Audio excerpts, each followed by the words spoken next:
Hello, everybody, and welcome to the Authentic Woman You Are online series. This is the third edition, and today we have Lisa Barnett with us. Hello, Lisa. Hi, Jennifer. It's nice to be here with you. Yes, thank you so much for being here with us. So, Lisa, let's start with having you introducing yourself. Who are you? Of course. Yes, I would love to. So, I am the author of two books. I'm probably best known for The Infinite Wisdom of the Akashic Records, and my second book, which is called From Questioning to Knowing, with 73 healing prayers to help you transform your life. So they're both on Amazon, and I get lots of fabulous feedback if you're interested in checking them out. I am also the founder of Akashic Knowing School of Wisdom. So many years ago, the Akashic Record Keepers said to me, would you help us bring this information back to humanity? And of course, whenever somebody asks you to do something like a big task, you're like, what? Are you crazy? You've got the wrong person. I proceeded to say, sure, let me know what to do. And that's what we'll do. And so they gave me a beautiful 5-step wisdom prayer system that I can teach so that people can learn to easily open and access their soul's guidance and wisdom on their own. As well as, of course, I still do Akashic record readings and healings for clients. So that's a bit about me. Yes, awesome. And I love know how to access within those answers. And I want to insist on this in terms of embodiment and how it's important to create space in ourselves and reconnect to ourselves to really hear those answers. But let's keep on going a bit with your story, so people get acquainted to who you are. On how did it start for you, like your calling? I mean, it's a long life journey, but if you want to offer a few cues of your journey so people can relate. Yes, absolutely. So I, am probably not that rare. I think most of us tend to forget that we're often awake when we're very young. So I realized when I was about 3 years old, my kind of awakening epiphany was that I was like, I'm trapped in a body. I remember looking at my hands and thinking, what? What am I doing here? And being a 3-year-old, I said to my mother, I want to go back. I don't think I want to do this. Poor mom thought I was nuts. But anyway, it really started a lifelong journey. Of course, I kind of, trundled along as a little toddler and a school-age child. But when I was about 14 years old, I kind of remembered that truth. And at that point, I was living in California and I started to study esoteric information. So I started to, read all about, at that point, it was the late 60s. Oh my gosh. And the Maharishi was just coming to the West and bringing transcendental meditation to people in the US and in the West. And so it was an amazing time, lots of information. And so I started studying at a very young age and went on to study philosophy at university. So it's been a long process. And I even had a corporate career in there. I squished in about 15 years of working in advertising. So, to me, kind of the blessing is that I've had this interesting and full life. I've been married for 30 years. I have 3 children, including a set of identical twins. And so, my soul's plan, which is something we'll talk a little bit more about. We write a plan before we come to Earth each time. So apparently I just jammed my soul's plan full of stuff to do. And so it's been a lovely, busy life. And I feel very blessed to get to share this very powerful wisdom tool with everybody today. And really that, I think it's such an important time in history for us to be the sovereign of our life and our body, to empower ourselves by learning and using all of these different kind of tools that are kind of coming back into our consciousness. And that's really why I love to teach people to access their own Akashic wisdom, their own soul wisdom. And I do that 3 times a year online so that I can reach people all over the world. Yes, and let's talk about this soul calling and soul plan and how to reclaim this. I know many who are watching are really wanting to appear in their gifts and follow their calling and live the life that they were meant to live, aligned with this higher service. How does one start? We feel it, yes, when we are kids, then we enter different boxes. But then at one point, the box is like, it's small. We really want to break that box and follow that calling, but we don't know what it is. What would you tell those people? So the interesting thing is that, as I was saying, before you embodied, each lifetime we do this, but so, when we're speaking about this life you're in right now, you made a whole big plan. And part of that plan was to write soul contracts with significant partners. And they may be business partners, children, parents, significant partners, whether you're married or living with somebody or whatever your significant partnership is in that way.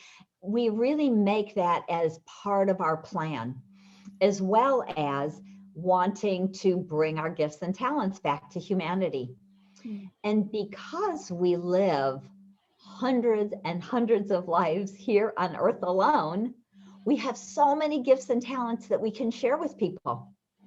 And so that's kind of the beautiful part is that this isn't the first time you've wanted to be a healer or to share your wisdom or to invent things or to be a parent or whatever it might be that is kind of your heart calling.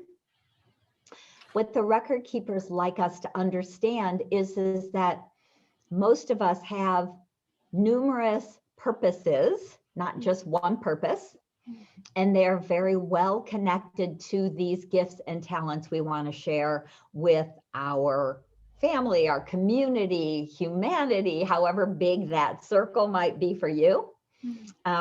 So when we can start to understand and remember that we are these ancient souls, that we have had many, many, many lives as whatever it is you might want to be, and that we literally, when we access our own Akashic records, I teach my students to move outside of time and space into the quantum field so that we can reclaim the gifts and talents that we've maybe forgotten about in other lifetimes, as well as heal, blocks. And often we do a type of Akashic soul retrieval because through trauma, emotional pain, physical pain, trauma, we splinter into different pieces as the soul. And so we have soul splinters, which often hold an interesting piece of who we came to be. So we want to heal that trauma, reclaim that aspect of the soul along with those gifts and talents and bring them into our really physical body now. Yeah, and I love that you're bridging this to the physical body. And I remember we were speaking like that we cannot manifest if we're not embodied. So let's bring this importance of being with the body, acknowledging the reality of the body and not bypassing this, Right. being grounded, the importance of this. Yes, absolutely. It really is huge. And because it is so important, in the work I teach, in the work the Akashic Record Keepers have given to me, part of the 5-step wisdom prayer system is to clear other people out of your space so you can be the sovereign of your body and your energy field, as well as to really get fully embodied and to fill ourselves with our highest energy and vibration that we can hold as we're going through each day. And they often talk about creating and manifesting and how it's important for us to get down into our lower chakras in order to do that.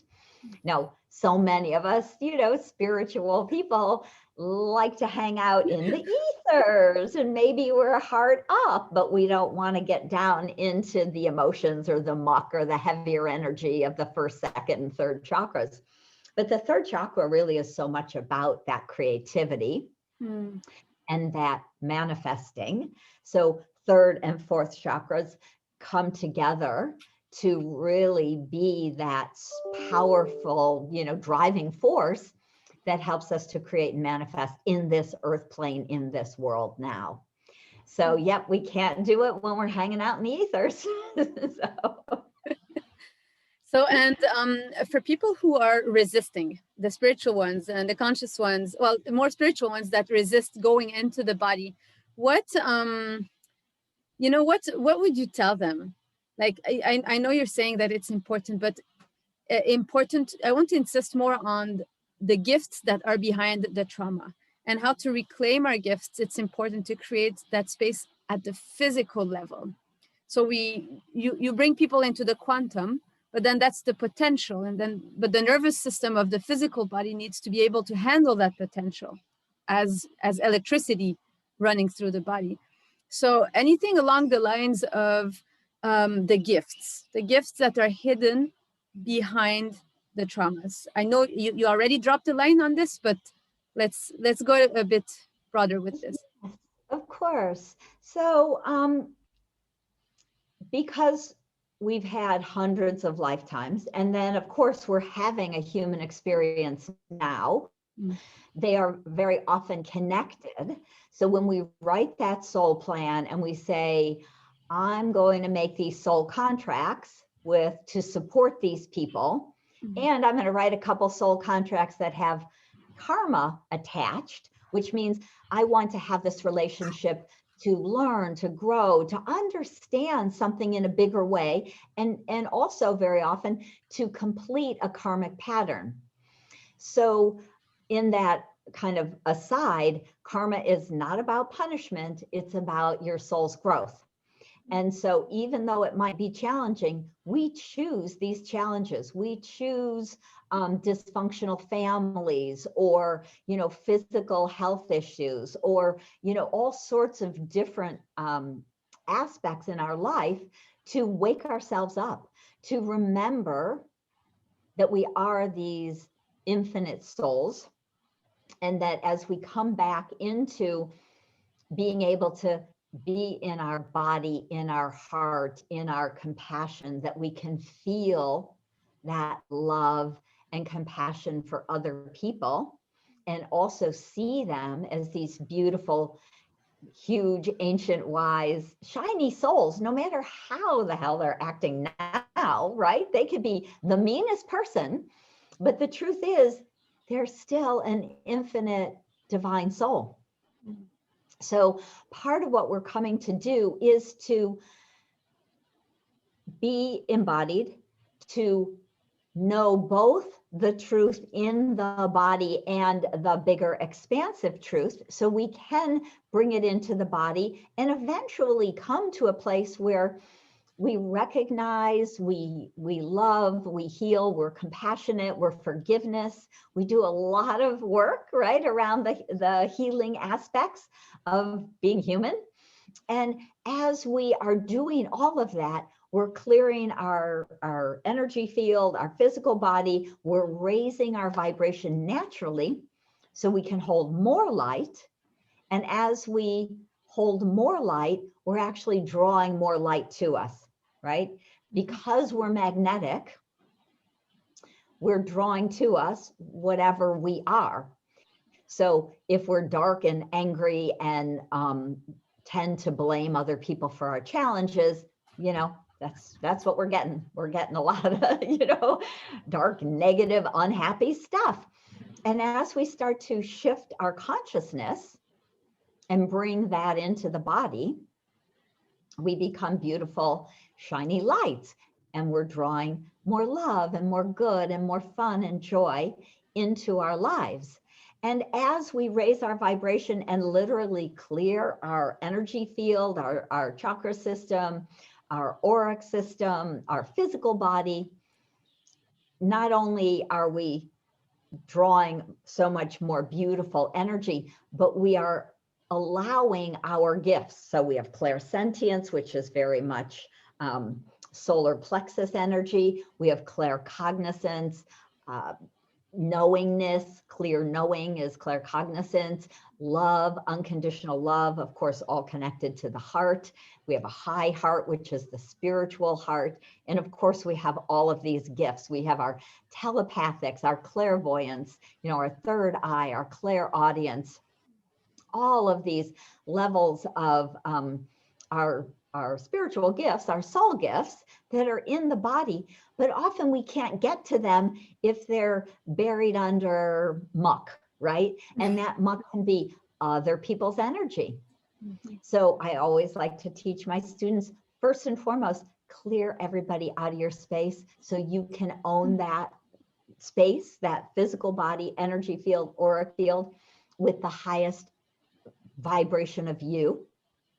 And as we start to do that, and these are literally daily practices. So I teach my students to do what I call the rainbow shield, where we're clearing other people out of our field. The Akashic Record Keepers gave me 2 healing prayers, one to clear people out of our space and the other to clear entities and energy patterns out of our field. And then we fill with gold and we create our beautiful rainbow shield so that we can go about our day being this beautiful, embodied, grounded, shiny golden egg with a gorgeous rainbow shield.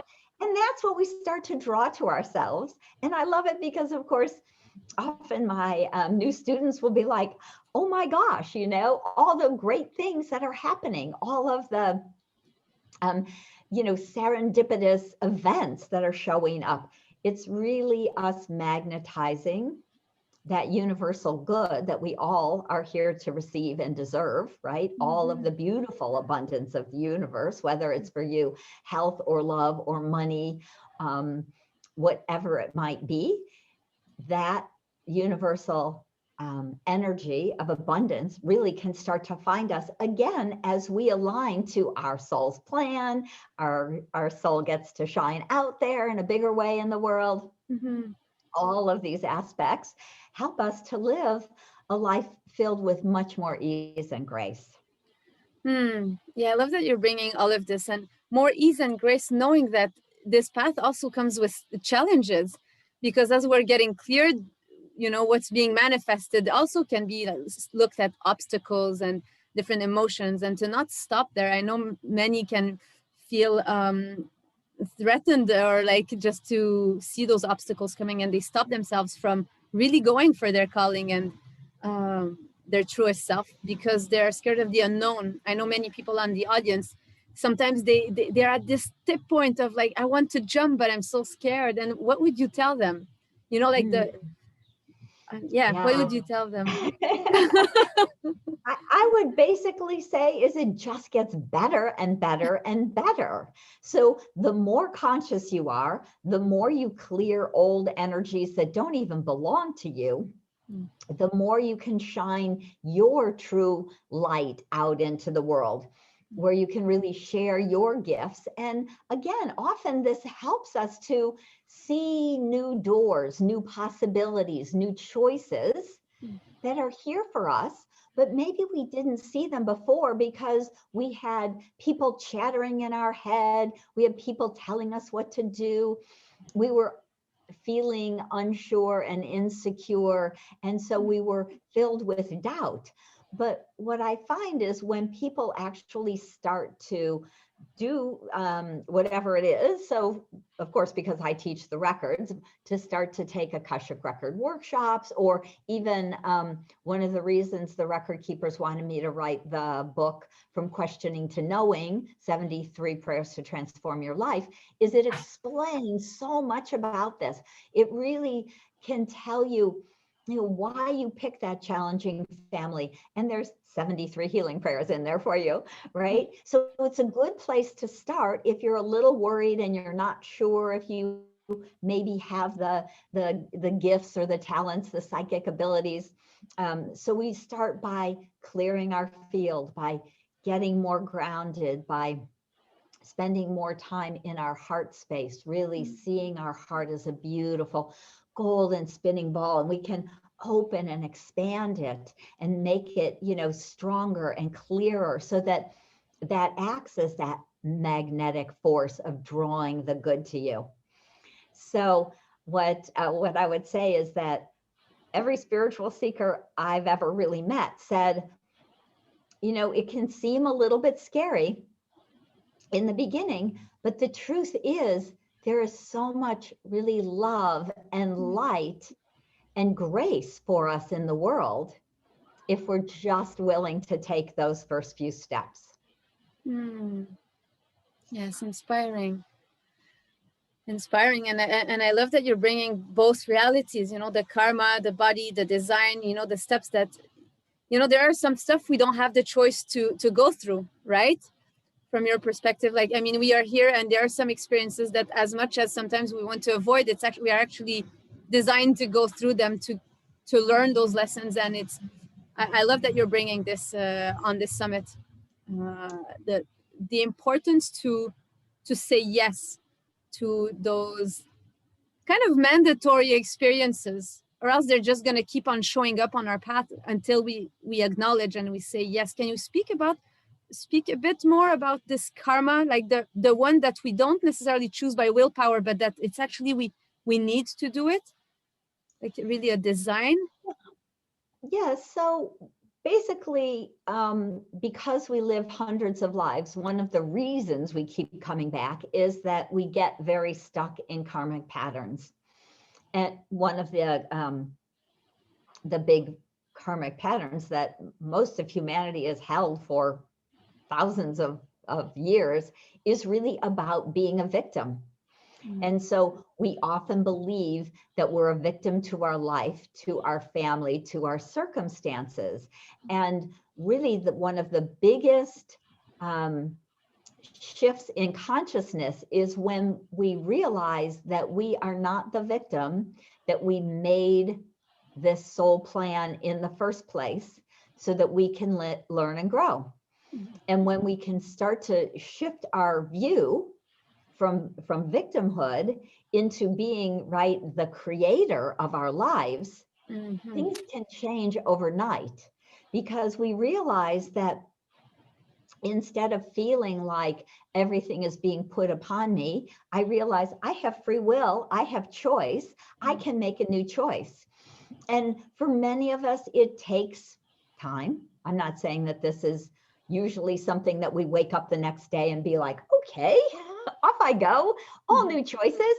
But step by step, if it's like, okay, if I'm tired of being broke, what new choices can I make?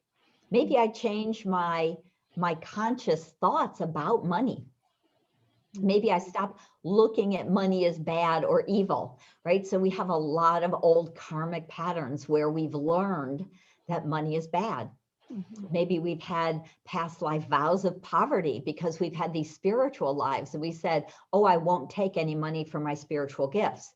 And so we make these choices, we make contracts, we write vows often, and they also become part of our karmic pattern and our learning and our growth. And so we all have it around relationship, we have it around, unconditional love, we have it around our own self-doubt and self-esteem. And so there's a lot of these big karmic patterns that everybody, or most people, have been working with for hundreds of lifetimes. And some of them right now are about balancing male and female energy, because that in our world has been out of balance for thousands and thousands of years. And so the more we can balance our own physical energy, everyone has male and female channels running through our body. As we can balance it out and be both the creative, person, as well as the logical person, we can be both left-brained and right-brained, and we can start to balance and stop seeing things as good or bad or right or wrong and come into the gray in the middle. And as we just do this with more and more and more aspects of our life, we start to see kind of a bigger picture, and then more choices show up. So the more we walk around with a little blinder on, right, then I can only see what's right ahead of me. But the more I know that all is really good, and if I can open my heart and be more love and more compassion and more light, that there is much more of that out there in the world.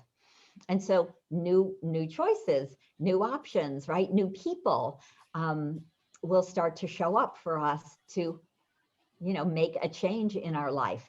And so, of course, for all of us, it's a process. And because we are human and we're choosing to have this kind of soul growth learning process as a human experience, I find that for most of us, not all of us, but for most of us, it's more about kind of the baby steps, or, you know, give me a next step. I've got that figured out. What's my next step?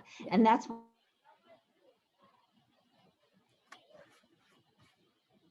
I've been stuck in, this kind of spinning in this little circle for years. And so we start to open and realize again that there is so much more available to us in our life, in our world. And so kind of starting with those baby steps, opening the door and saying, yep, I'd like to do this. I'd like to learn how to access my Akashic records, or maybe I want to learn to deepen into my intuitive gifts, or maybe I just want to really start to own my own body by being grounded, getting all the way down into your hips, into your root chakra, down all the way into, you know, the lower chakras in your body, so you can start to create and manifest with greater ease. So many things to do. Yes, and I love the joy that you bring, the excitement and the curiosity of saying yes to those steps, and just say, hey, yes, I'm willing, let's go, bring it on, you know, like I just feel it's fun, you know, like there's that joy that comes with it. And thank you so much, Lisa. I know you have an interactive experience for the audience. Are you ready to make us go through that experience? Absolutely, absolutely. Okay. So what, so many things to do. I'm like, what's the highest and best for this group?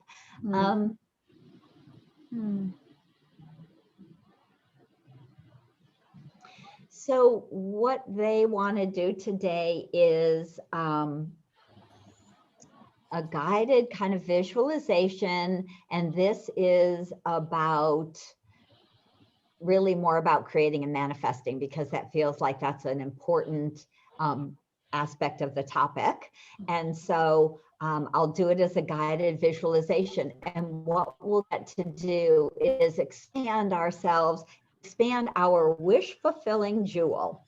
And the wish fulfilling jewel is kind of a very ancient esoteric information. If you imagine your heart chakra is a big circle and your third chakra is a big circle, and when they get really big, I can't quite do it with my hands, but of course they're going to overlap, right? And where they overlap, they're creating this kind of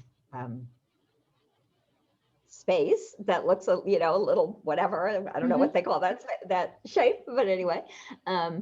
Where they cross, this is really where the wish fulfilling jewel is, and it's somewhere a little bit low fourth, upper third, where they cross over, your chakras cross over. So anyway, I'll guide you through this visualization. We will expand our wish fulfilling jewel because it holds all of this beautiful like symbolism, soul signature of you. And we like to share that with the world so that more people, more opportunities, more whatever it is that you're looking for, whether it's a love relationship, or a new job, or clients for your business, whatever it might be, we'll get a chance to put that intention in there while we're doing this visualization. Okay. Okay. So let's just go ahead, sit back and close your eyes if you're in a comfortable place to do that. And again, I like to have my feet on the ground with my arms and legs uncrossed. So we can just check down into our feet. Let's grow some nice grounding roots from the bottom of our feet deep down into Mother Earth. Nice roots like tree roots from the bottom of our feet. And then let's create a grounding cord from the base of our spine, a nice wide grounding cord going straight down to the center of the earth. And so with our 2 feet and our grounding cord, the record keepers call this the tripod grounding system. So it really helps our body to feel safe and solidly here and grounded as we're doing this expansive work. So nice and grounded. Let's just imagine we're just dropping down into our 4th chakra, down into our heart space. Let's take a couple of nice deep breaths and imagine your heart chakra opening and opening a little further. And it opens into a spinning ball. So it's a beautiful 360-degree spinning ball.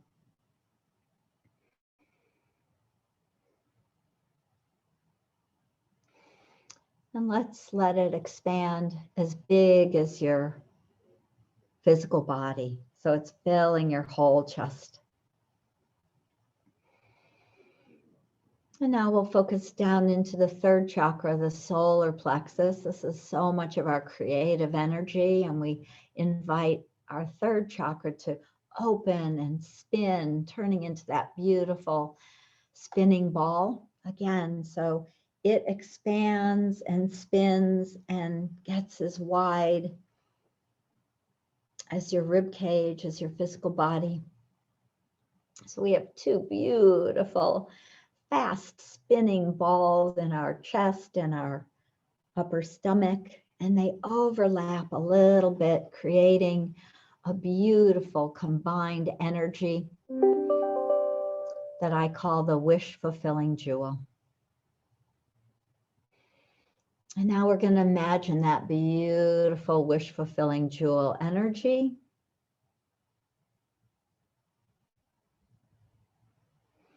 kind of a beautiful blue-green, right? Because we're crossing that green of our 3rd chakra and the blue of our heart chakra, and it becomes this beautiful blue-green. And just imagine that energy expanding out, and it grows like its own ball, and it becomes as big as your body. It continues to expand until it's bigger than your aura. We just want to continue expanding our wish-fulfilling jewel, 360-degree ball, so it's going down into the earth and out into the air and out all around us until it's bigger than the building you're in. And we continue to expand until it's bigger than the city or the town that you live in. And it's going deep into the earth, and it continues out into space, bigger and bigger and bigger and bigger until it's out past the moon, and it's encompassed the earth and is way out, moving out into the galaxy. And from here,